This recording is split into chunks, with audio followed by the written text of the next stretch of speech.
All right, y'all, what it do? Your boy is back on the grind one more time. Your boy is back at it again.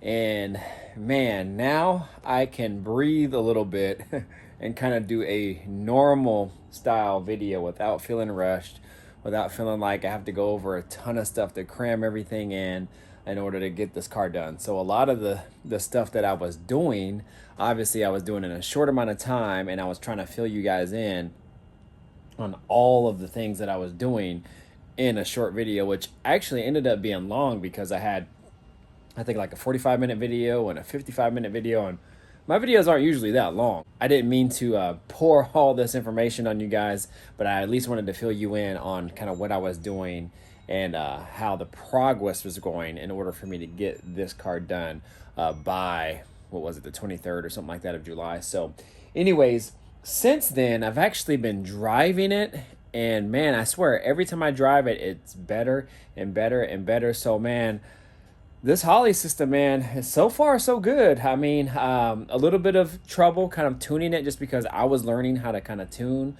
I'm still far from great, but at least I kind of know the basics and to get it where it needed to be. So from everything that I've read and come across is with these Holleys, as long as you can kind of get it to idle good and make sure the air fuel ratio and the parameters are really good there, and some of the other small items, then you can kind of fine tune it and stuff from there. So that's what I did, and I just been following some basic rules and guidelines, and man, it is running really good right now. I mean, it doesn't ever really smell rich. It doesn't seem like it's bogging down or anything like that.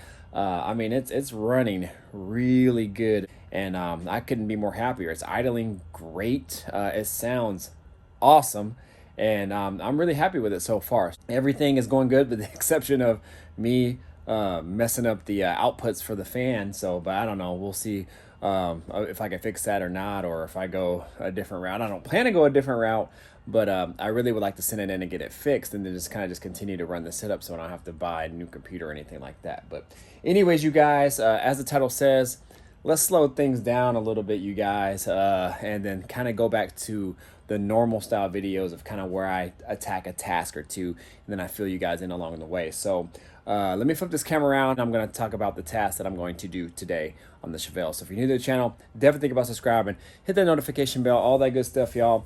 My name is Mr. Griffin 23, restoring this 1971 Chevelle, and this build has been a blast.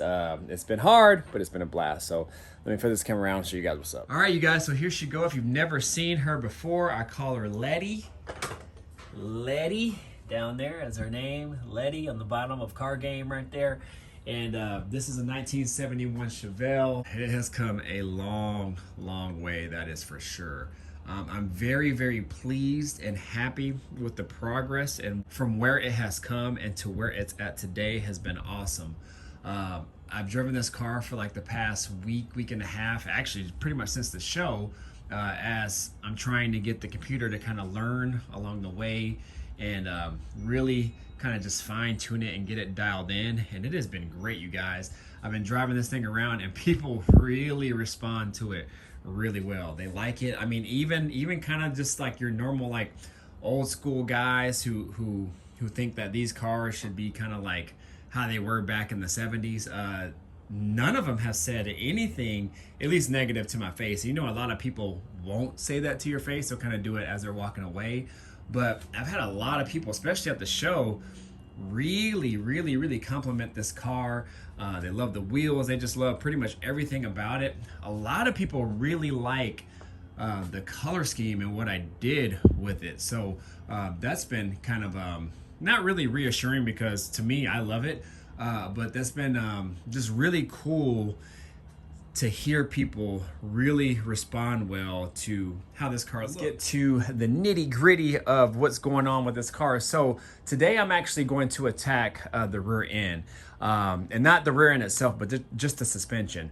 I've been having a lot of, not, I wouldn't say issues, but because of what's going on with my suspension setup and with the coilovers, it makes it very challenging for me to kind of get the suspension where it needs to be and kind of fine tune it from there. So in regards to that, I will actually go in depth on what's going on with the suspension. Right now, it's actually sitting pretty good. I don't mind where it's at as far as the height goes, but I personally would like it just a tad bit lower if I can. Now, I might not be able to go that low. I might be able to go like a half an inch lower or whatnot, but I probably won't be able to go too low because of, again, where the coilovers kind of mount up in the stock location of where the shock used to be. And these wheels are actually probably a little bit wider than I thought that they would be. And I don't know if that's because of the forward 9-inch.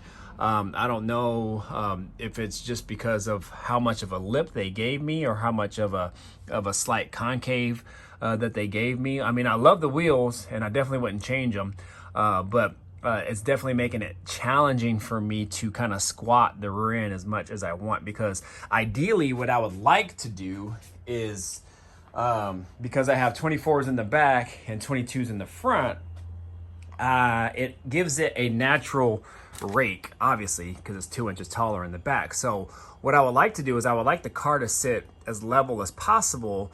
That way I can get a slight tuck in the back and then kind of have this where it needs to be. So I actually got the front, I think, dialed in. Before it was too low and it was actually just barely scraping the top of the wheel well. And luckily I wasn't riding that long that way. And so because of it, there's a couple black marks up high, and I haven't really got a chance to kind of get under there and clean it really good. But I did kind of wipe it down, and it was coming off. So I might have just a slight little bit of black scuffing over there, but that is okay. I'm okay with that, and you're not gonna see it. So anyways, to this car, I'm driving it, you guys. I am driving this car. It is not made to sit, so some things are gonna happen to the car. I'm definitely gonna keep it as clean and as really pristine as I can, but I built this car to not only look good, but I built it to drive it. So if things are gonna happen along the way, as long as it's nothing major or things you can't see, I'm okay with that. So anyways, let me go ahead and jack up this car, and then we can kind of talk about what I need to do with this vehicle in regards to making the coilovers kind of sit where they need to be. I picked up some parts in order to kind of make that happen as well. So let me go ahead, jack up this car, and I'll show you guys what's up.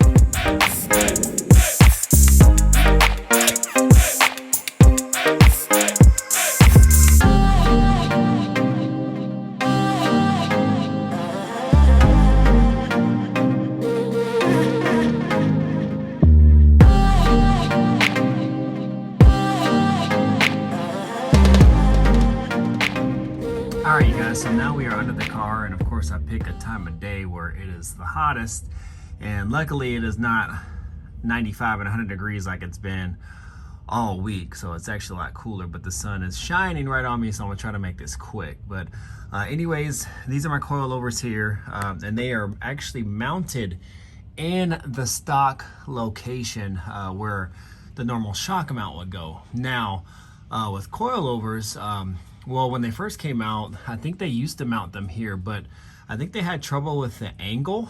I don't know if you guys can really tell how much of an angle mine sit. And I don't think that they were using very good shock tower braces at the top. And I have that, see that brace that goes across? I have that too, because up there, those weren't made for coils and that type of pressure. So they have this brace that goes from one shock tower to the other, and that kind of gives it a little bit more rigidity. So I think they had trouble back in the day with those towers up there breaking.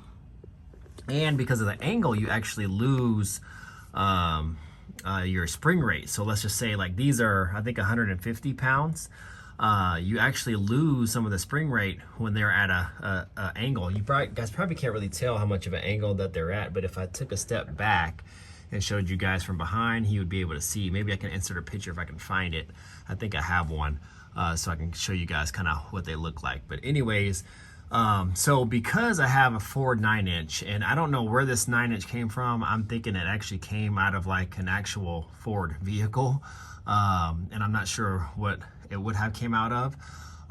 Because of that, it fits, but these lower shock mounts here, the shock braces or whatever they call them, the lower shock mounts, they are thicker, if you guys can kind of tell. And if I can insert a picture here, if I can find it, of a normal Chevelle stock lower shock mount location, you will see that the that actually on a Chevelle sits, I think, inside a little bit further, or it could be on the outside, I'm not sure, but just reference the picture if I can find it. And then where the trailing arm goes has its own separate kind of bracket, so to speak. So and also where this would mount on the Chevelle is actually thinner. So I don't know if you guys can tell, see how thick that one is. So because of that, the Viking relocation kit that I got mounts this over to the side, but I can't get it to mount to this because it's too wide, as it's supposed to fit a Chevelle. And when I ordered it, I just did not think, which is weird because when I ordered the brake kit, I ordered the brake kit for the big Ford 9-inch in a hub size, but I didn't order the coilover for a different make and model. So anyways, that's where we're at with that. So it has taken me a while to kind of figure out how I wanted to mount this, and I found these.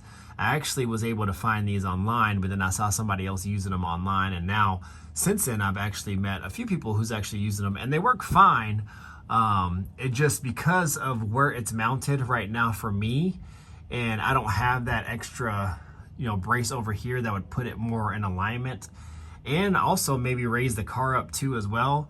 I'm battling with a 2-inch static drop already. So right now my car is about 2 inches lower than what a normal Chevelle would be at its lowest setting. So, well, I have it tightened up a little bit, so I have it raised up a little bit, but because of it, like if I put my coilovers to the lowest setting it could go, I'm already 2 inches lower than basically kind of stock, or at least 1.5 inches. So I have located a different set of lower shock mounts. They're actually from QA1, and they still won't fit this like plug and play kind of style, but I might be able to make them work.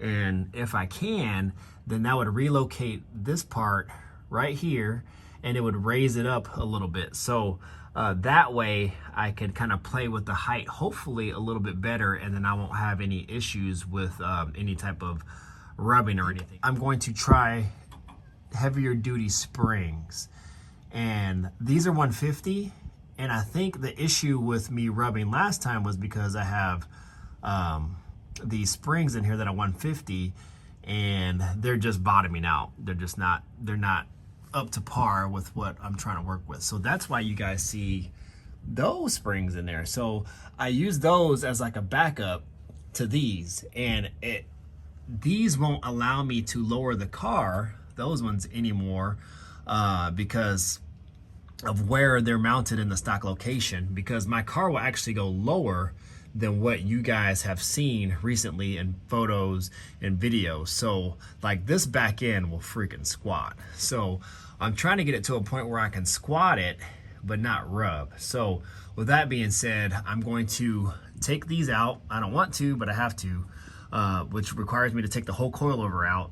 And then I'm going to put, I have a 220 springs that I'm going to put in there. And although they might not be a full 220, again, because of that angle, they should be more than these. So I'm going to try that out first, and then with my compression settings where they're at, I have them pretty stiff. I'm hoping that'll work and I don't have to mess with any bracketry here. So because this, where it's mounted, is kind of actually in my benefit if I want to squat, but we got to see kind of where the 220s will lie and how they will ride. So I don't have a full tank of gas in here yet, but I can always put weights to kind of mimic it. I think I have about just under a half a tank, so we'll see. But anyways, what I'm gonna do is I'm gonna take these out, and I'll try to film as much as I can. I don't know how much I can film under here, but I'll try to take these out right now, and then when I take them out, I'll show you guys what I'm gonna put in, and then we'll go from there.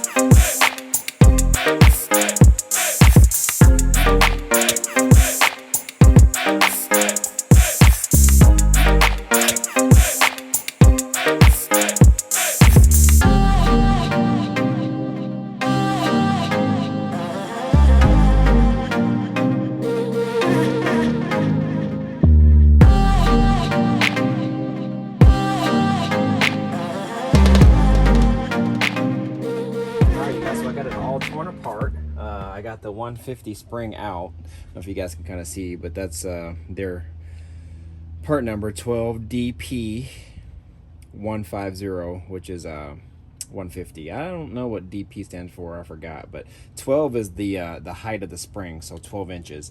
So I got the same height in spring, and then 150 is a spring rating. I forgot what the DP stands for. But this one is basically the same part number.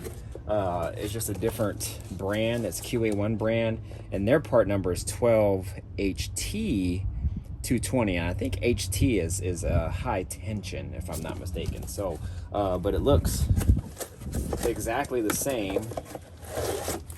I would imagine the coils are probably just a little bit thicker.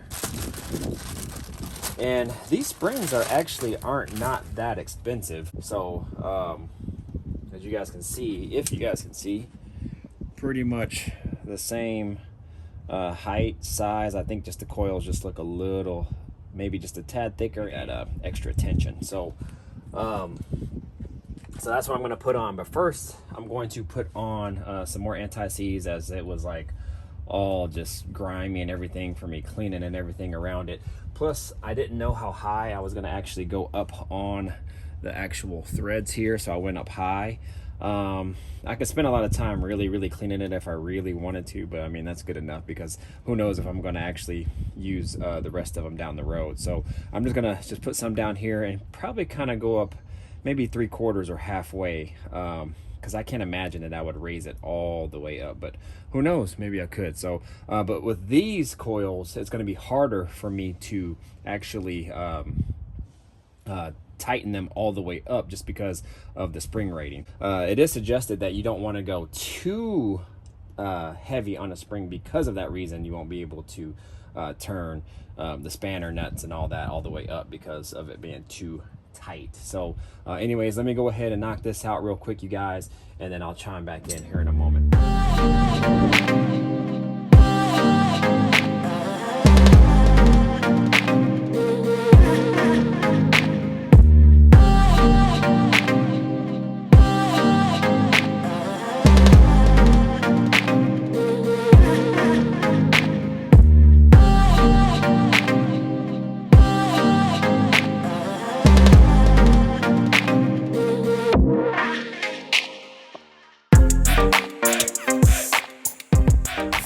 Alright y'all, so I got it all on there and it is ready to roll, all assembled about together. Now the challenging part is going to be to put it back in.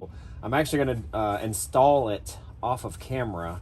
I won't time lapse it or anything, because you guys, for one, won't be able to really see.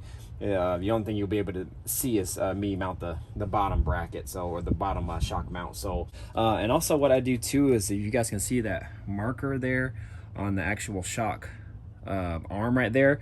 So the orange one is the top portion, the black one is where I indicate the middle, and there's usually an orange one down here, but it looks like it has worn away just from riding.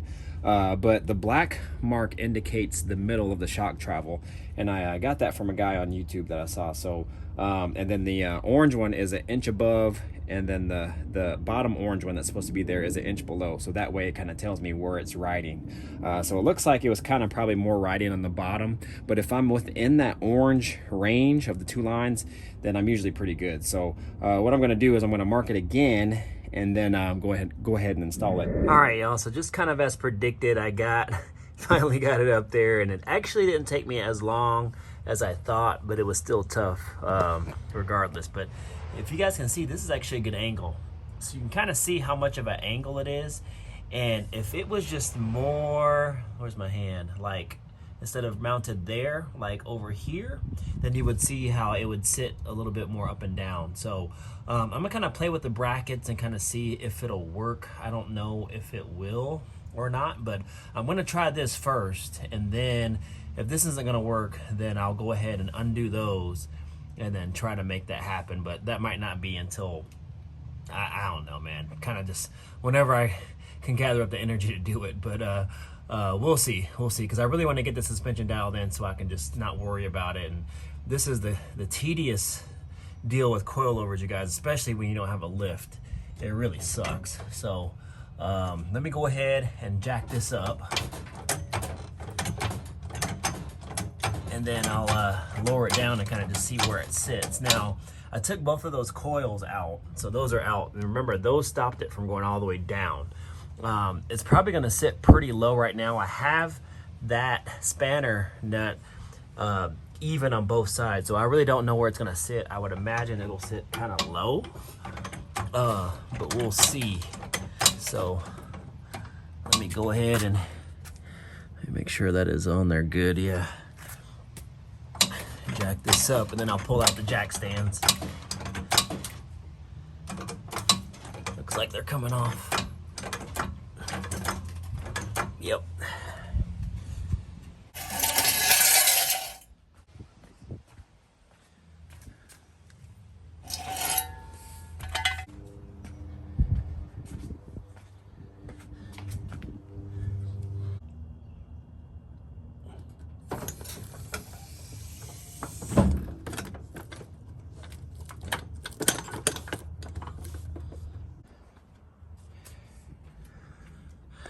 All right, so you can see really low right now. I mean, that deal is tucked in. Let's see. Ooh-wee. Actually, man, this might work. I don't know, you guys. This might work, because I trimmed right here. And what I did is I trimmed as much as I could without making it look weird, and I wanted to keep kind of the stock location. I was kind of running out of lip room or flange room behind here, and I didn't want to cut too far. So, but I have a lot of room down here on the back side here, but this is a lot more room than what I had before. Let me go ahead and shake it, because I know with these coilovers, you gotta put it down, and if you have them, the settings pretty tight, if you shake it, it'll drop it a little bit. So let me go ahead and do that now. All right, yeah, so yeah, that did lower it a lot. So that actually might rub. Yeah, that's pretty low, and I really don't want to be messing with that. I'm probably gonna have some trouble. You can see that'll probably hit there, and now I can't even stick my finger in there. So either I would have to have like the back of this hub where the wheel mounts up to mill down a little bit more, or obviously getting the rear end shortened, which I'm not gonna do. So maybe I can higher it just a little bit.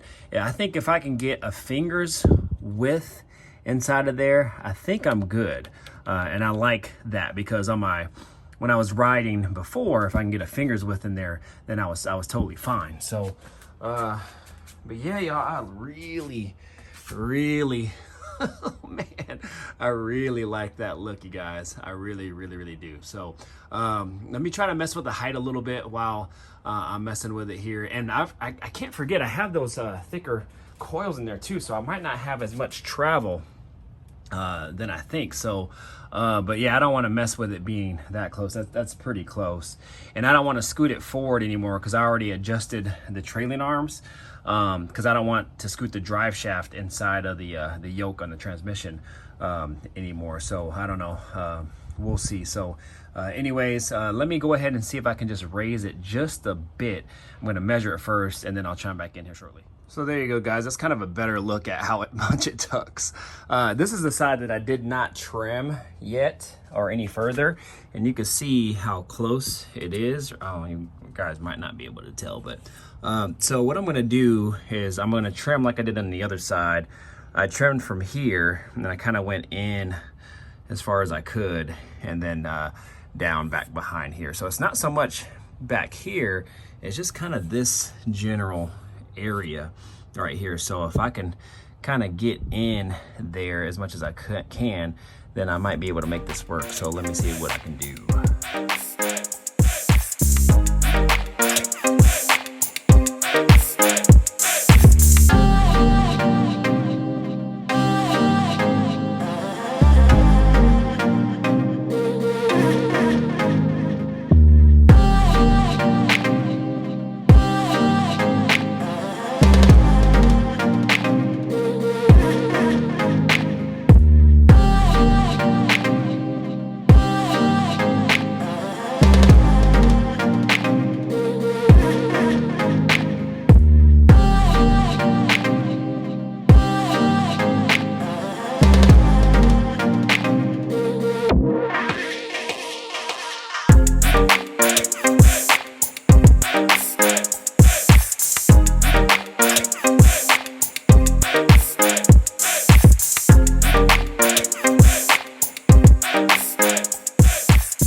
All right, y'all, so it is the day after next, maybe, and we are now going to drive the car to kind of see how it is. I've always had issues, and I don't know if it's the car, I don't know if it's the coilovers or what, but I've always had issues with this side being higher, which is really odd because right now it's measuring at 27 from the ground up to the middle portion of where the lip of the fender is.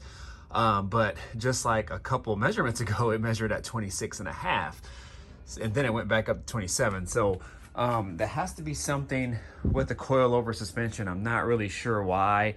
That side has always sat lower, upwards to an inch lower, which is really weird.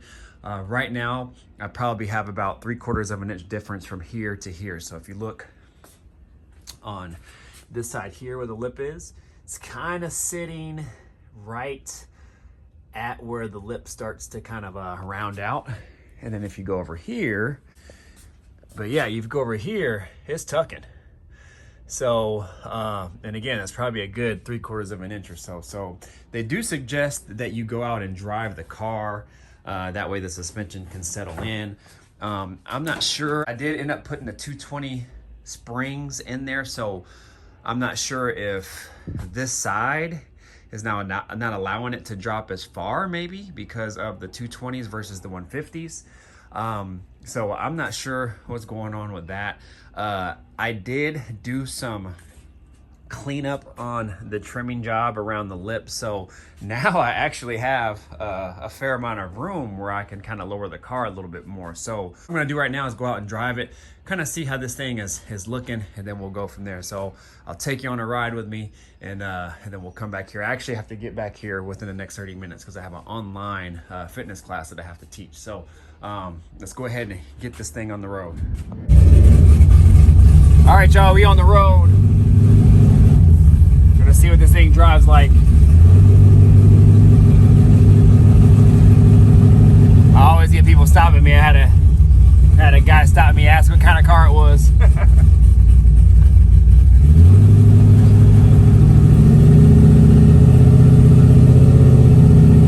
So I'm not gonna drive it hard or anything. I'm just gonna kind of let it do its thing. I really just want to get it on the road. if that suspension will settle in. I don't know, we'll see. I can't be on the road too long. Like I said, I got to get back.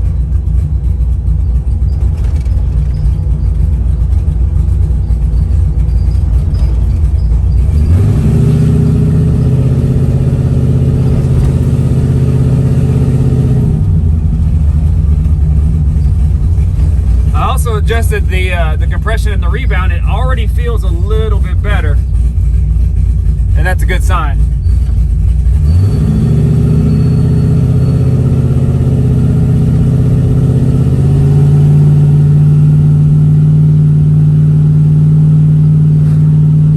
Just got a thumbs up right there.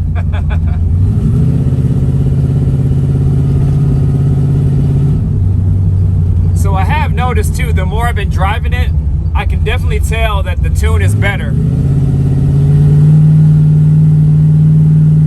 So the computer has been doing its thing, which is a positive.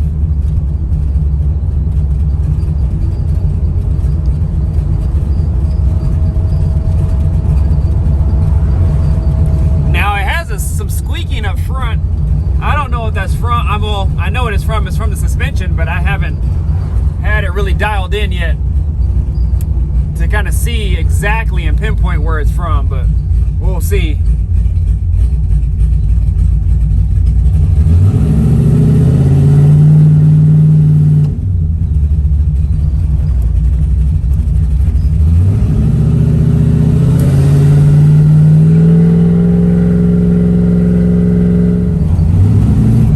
All right, y'all, so what I'm doing is I'm really trying to hear to see if there's any issues with the suspension or any rubbing anywhere or anything, which I don't hear yet. But I'm actually about to pull over here shortly and take some measurements to see kind of where everything lies.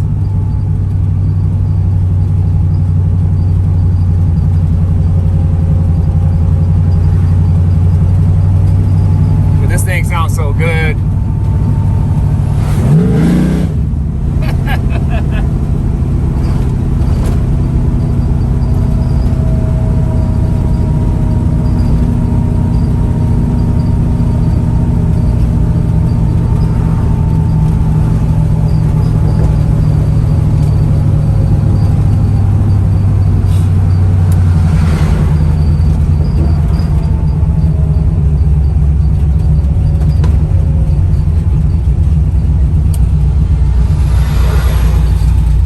Y'all, so I'll chime back in here in a moment. All right, y'all, so we out here in this open parking lot here, and I pulled over to take some measurements. I brought my tape measure here just to kind of see if this passenger side over here ended up leveling down. Now it's really weird that, you know, you would have to drive it in order for the suspension to kind of settle in. I mean, I guess it makes sense, but it's kind of crazy because I was jumping in the trunk trying to push the shock down and it wouldn't budge. So I guess it does need that weight of the car and the torque and whatnot in order to kind of get it to settle in, because you can already see how much lower it is already. So what I'm going to do is, if I can do it with one hand, is take my tape measure and see if I can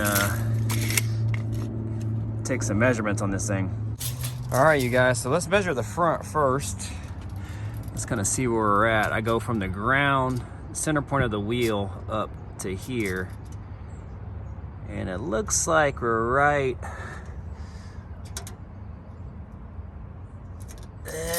just about 26 3/4-ish, somewhere in there. So that's on the passenger side. Let's see if we can go to the driver's side, what it's looking like. And I raised the passenger side up just because it was a little bit lower, but it looks like I might have to lower it back down, because now over here we're 26 1/4. So, which is fine. I'll just take it back down a little bit, which is great, because I didn't actually want it that high on that side anyway, just because I was actually running out of anti-seize, because I didn't put as much anti-seize up higher on the shock. So that'll be good. I can lower it back down, and hopefully that'll kind of even out that side. So I gotta remember how many turns. I think I lowered it maybe 2 turns. So I'll go ahead and do that, get that fine-tuned, And this is the one that was giving me issues. So this was the one that would not budge off of 27-ish, somewhere in there. And right now you can see we're sitting at just about 26 3/4. So that's good. I'm happy with that. I'm happy with that. I didn't like how high it was, but right there, I can deal with that. And you see I got a fair amount of room in here. I can stick a finger in there, so I'm happy with that. Then when I put the trim on, I'll just cut the trim back a little bit. And then here, so we're at 3/4 on that side. On this side, we are 26. And right on the dot, y'all. 26 3/4. Ooh, man. Yeah, I'm happy with that. Let's see. And I have a little bit more room on this side, which is weird. But, you know, that makes sense because that other panel on that side was replaced. So this panel right here was replaced. So it might not sit as true as stock, but he got it pretty damn close. So I'm happy with that, y'all. So it looks like the only one that we're off would be on this side. So I just gotta lower that side just a little bit. And what I did not want was a rake. So either I gotta raise it up, which I don't want to, or I have to lower it down just a little bit, which I don't think I'm gonna be able to do, you guys, because I'm running out of real estate. Either I would have to shorten the rear end. I actually have about 1.5 inches or so room where I could actually shorten it a little bit if I wanted to, but I don't think I'm gonna go that route, you guys. It's right now too much work. So I'm gonna see if I can just make this work without it. And man, I am happy with this setup. So just a little bit of a rake. I would have liked it to be, like I said, a little bit more level, but if I squat down far enough, you can kind of see how much that wheel is tucked under there, which is fine. I actually wanted it about right here, no lie, but I don't think I'm going to be able to get that out of it. So I probably could get away with it on this side, dropping it a little bit more, but is what it is. I'm happy with that. Somewhere in between, if I can meet in the middle, we're good there. So anyways, you guys, get in the comments, let me know what you guys think. A lot of you guys haven't seen this in the sunlight, and man, that's how she's looking in the sunshine. So again, just a slight rake, not much. Car's dirty, but yeah, you guys, so that's gonna conclude this video. I'm not gonna really go into anything further with these coilovers, just because from here it's just kind of fine-tuning, getting up and down, jacking up the car, all that kind of stuff. And all I'm gonna have to do is just lower this side just about 1/2 inch. What I might even do is lower this side maybe 1/2 inch and raise that side up so we can kind of meet in the middle. So we'll kind of just see where that ends up. So somebody did leave a comment and say these coilovers are a bit of a pain to get dialed in, and they weren't lying. They were not lying. And then I heard that again from somebody else, and yeah, man, they work great. You can definitely fine tune and get your suspension dialed in to where it needs to be, but if you don't have a lift, that helps, and you can stay off your back. It probably wouldn't be as bad, but getting up and down and taking off the coilovers and changing springs and doing all this and that, it's a bit of a challenge, you guys, especially on your back when you got a small area to work with. But I'm gonna go ahead and get out of here. If you guys never seen this in the daylight, I'll go ahead and show the inside here real quick before I get out of here. Still got some things to do with the interior, but for now, we gonna ride with it. We gonna ride with it. I gotta really figure out what I'm gonna do for armrests. I really don't know. I have stock armrests, but I really don't know if I want to put those on. But we'll see, you guys. But anyways, you guys stay tuned. I'm going to get out of here. Mr. Griffin 23, you guys already know what it is. Like, comment, subscribe, share, do all of that good stuff. Y'all stick with me. We got a lot more in store for this car, especially in the off-season months. You already know we're going to do that Pro Charger setup, man. Ooh, y'all wait for that one, man. That's going to be a good one. So that Pro Charger setup's going in, and just a couple other odds and ends. And yeah, we're going to be in the game. So Mr. Griffin 23, I'm going to go ahead and get out of here. Deuces. Peace out.